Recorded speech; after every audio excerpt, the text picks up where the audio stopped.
नमस्कार मित्रों। ओम नमः शिवाय। मित्रों,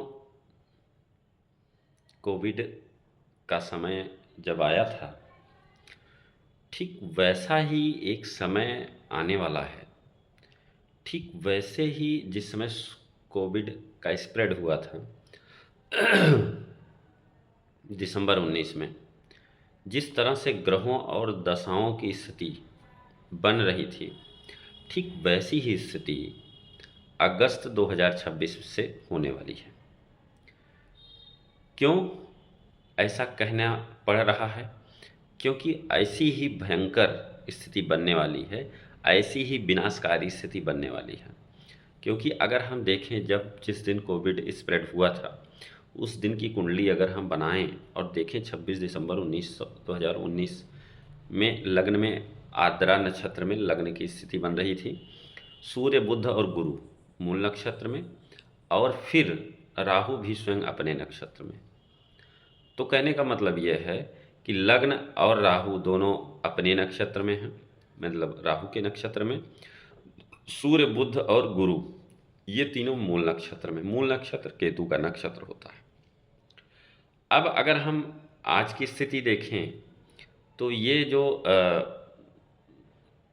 सूर्य ग्रहण होगा 2026 में, उस समय की जो कुंडली अगर हम बनाएं तो उस समय सूर्य और चंद्रमा अश्लेषा नक्षत्र में, और अश्लेषा नक्षत्र जो है वो नागलोक से संबंधित है, विष से संबंधित है, जहर से संबंधित है, कुटिलता से संबंधित है, कपट से संबंधित है।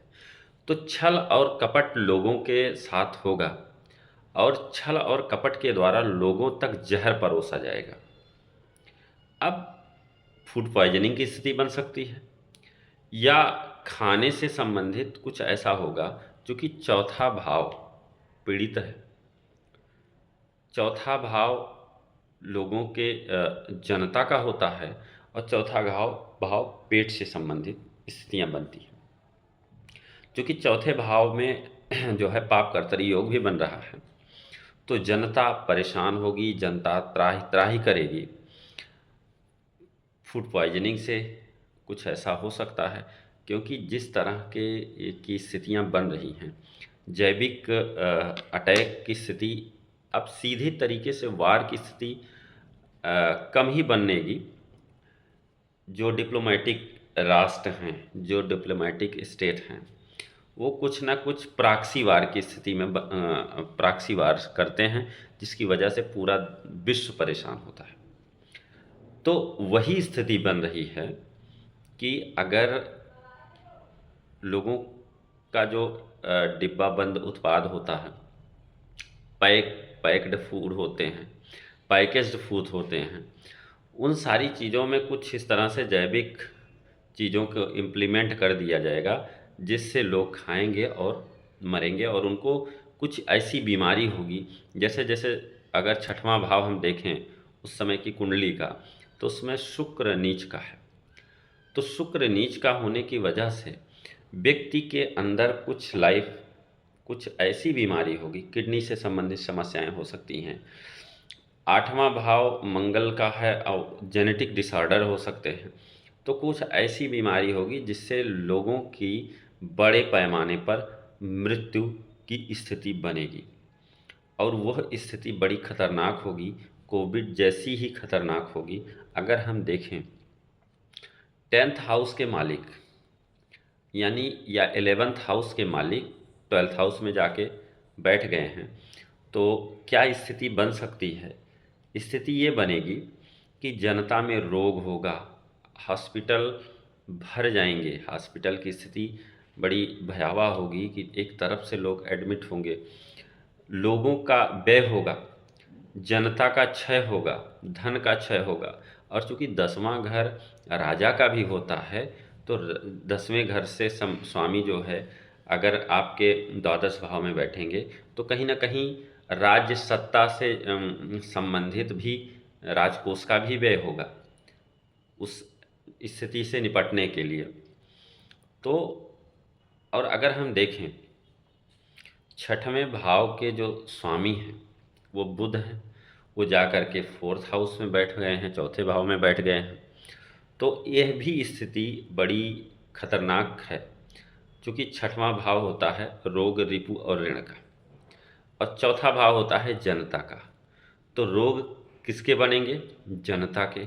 शत्रु किसके बनेंगे? जनता के। और ऐसी स्थिति में लोगों की आर्थिक स्थिति भी चरमरा जाएगी। बहुत ही भयानक स्थिति होने की संभावना दिख रही है इस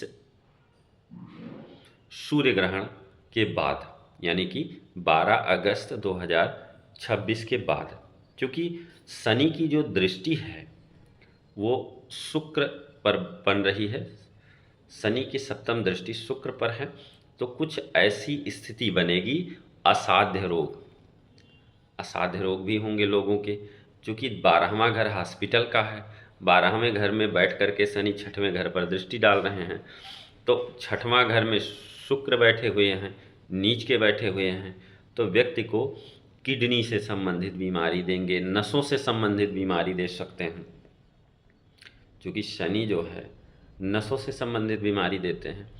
तो कुछ स्थिति ऐसी बनेगी कि जिसकी वजह से फिर पेंडेमिक जैसी स्थिति बनेगी, एपिडेमिक जैसी वायरस। क्योंकि ये जो नक्षत्र है अश्लेषा आर्द्रा नक्षत्र, ये मंगल जिस नक्षत्र में है वो राहु के नक्षत्र में है। तो कहीं ना कहीं मंगल के ऊपर राहु का असर पड़ेगा, और राहु धूम्र, धुएं की स्थिति उत्पन्न छाया ग्रह है। तो यही नहीं, कुछ ऐसी भी स्थिति बनेगी कि देश में, विदेश में या अन्य वैश्विक लेवल पे युद्ध की स्थितियां भी बनेंगी। तो आज के लिए इतना ही मित्रों, फिर मिलेंगे एक नए टॉपिक के साथ। कुछ युद्ध की स्थितियां ऐसी बनेंगी जिस पे आगे और किसी वीडियो में चर्चा करेंगे। तो आज के लिए इतना ही, फिर मिलेंगे एक नए कार्यक्रम के साथ। तब तक के लिए जय श्री राम, ओम नमः शिवाय।